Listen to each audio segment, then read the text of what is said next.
நீ டியூஷன்ல என்ன படிச்ச நீ? சாக்லேட் வாங்கலாம். டியூஷன்ல என்ன படிச்ச? ஏபிசிடியா? எல்லாம் வாங்கிட்டாரே. இப்போ நீ என்ன படிச்ச நீ? என்ன படிச்ச சொல்லு? ஏபிசிடி.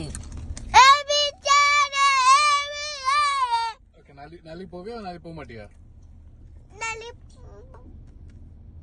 நாளை போல. ஏன்?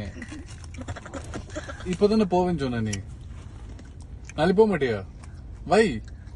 இப்போ போக மாட்டேன். ஏன்? இப்போ ராத்திரிக்கு போல. இப்ப பாட்டி கிட்ட போகணுமா? ஏன் பாப்பா? பாட்டியை மிஸ் பண்றியா? அங்க படிக்கணும். பாட்டி கிட்ட தான் படிக்கணுமா? ஆமா. சரிமா, பாட்டி கிட்ட சொல்லலாம்.